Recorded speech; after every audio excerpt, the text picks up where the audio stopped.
So I was born and raised in the good old capital city of Topeka, Kansas. I'm the oldest of 6 children, and I've been blessed to be raised in a very good, solid Catholic family, and my parents raised me very well and taught me well in my Catholic faith. I was homeschooled my entire life except for 6th grade, and then senior year, I went to the local high school, Seaman High School, to play soccer on their team. I as well played a lot of soccer when I was younger and knew I wanted to play in college and pursue that as well. So the summer after graduating high school, I showed up to Johnson County Community College, tried out for the team, and I made the team. And that's where the adventure began. So when I was leaving the house, Dad's like, hey, there's this awesome organization at JUCO called SPO. You need to go meet them and connect with them.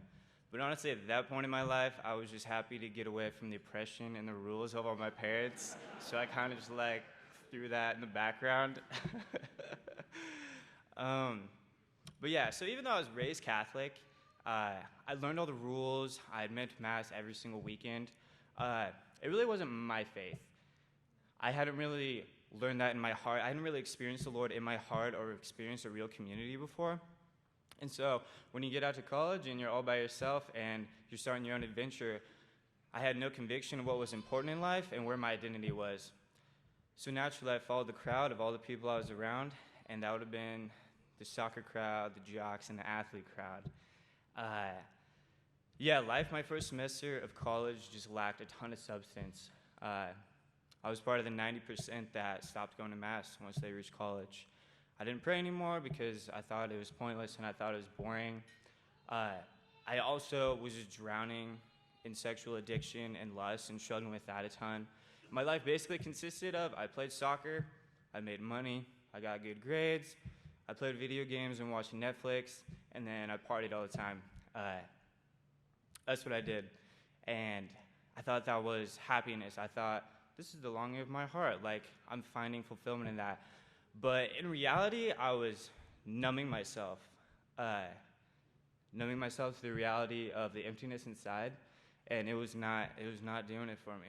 It was not fulfilling my happiness. So kind of the end of first semester, I realized, I want more than this. I don't want this anymore. I want better. I want more. There's got to be more out there. And I had a friend who was part of SPO on campus. I reached out to her, and she got me in connection with one of the missionaries here today, Josiah Kloss. And so we went and we had coffee before I had soccer practice. And I remember distinctly, I'm all in my soccer uniform, my soccer gear and all that stuff. Cool athlete guy. And Josiah walks in wearing jeans. He's got a jean jacket and a flat bill, his Converse. I just laughed at myself. I'm like, there could not be two more opposite people that are hanging out together right now. This is going to be interesting. Little did I know that I would live with him for the next 3 years and he'd become one of my closest brothers. So as we began coffee with Josiah, I just kind of started pouring out my heart and where I was frustrated in, what I wanted. I wanted more in life. And it was the first time that someone had ever actually really listened to me and engaged in my life story. They wanted to be a part of my life story, and they wanted to feel my pain, my hurt, and his words of encouragement, his words of advice. And leaving coffee that day, I was like, I want a friend like that. I want to be that kind of person one day. I want what he has. And so as spring semester, freshman year rolled around, I started going to weekly events, started hanging out with the community, and all I could see was this authentic love for each other, this joy, this happiness, this security in their identity in the Lord. And I was like, man, this is what I want. This is what I want to pursue. And so further along that semester, another young adult missionary, John Stevenson, he took me out to lunch a couple times and invited me to live in their men's household program. And he challenged me. He asked me if I want to grow into a better, holy, and more mature man, and if I want to meet brothers that'll run that race with me. That's what he challenged me to. And in that challenge, something just sparked in my heart, a passion in my heart. I was holding on to that promise that John was offering, and I wanted that good thing that he was offering to me. And so after thinking about it for a little bit, I decided to say yes. So today would be my 3rd year living in the men's household program, and my life has been changed forever because of it. Now, there's never a single moment that I was like changed, like, oh, I lived in household program, now I'm holy and happy. It was never like that. It's definitely a slow process, but as I pursued a community of good Christian men, as I engaged and put myself into holy and healthy environments instead of sinful and immoral and unhealthy environments, as I pursued those good relationships and environments, that just opened up room in my heart for the Lord to do more work, to change me more. There's so many ways I'd be changed. Like, I enjoy going to Mass now, even daily Mass. I like personal prayer time because I've experienced Jesus is real in my heart from SPO retreats, from friendships with the men in SPO.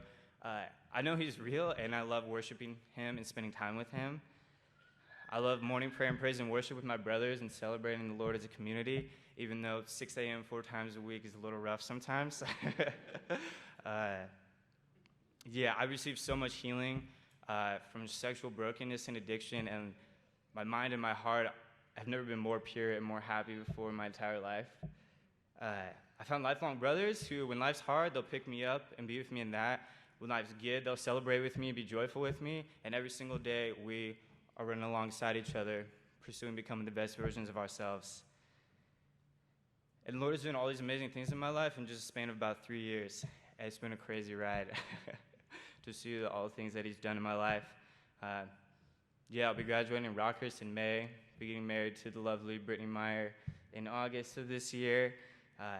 And now I'm looking forward from the transition to spending time with the college community and moving into the young adult community that SPO has gathered in the Kansas City area and building new relationships and friendships with them. But most importantly, I've found the happiness and the longing of my heart that I first was searching for when I came to college. And I'm so blessed and thankful for SPO being that instrument that the Lord has worked through, and it's changed my life forever. Thank you all.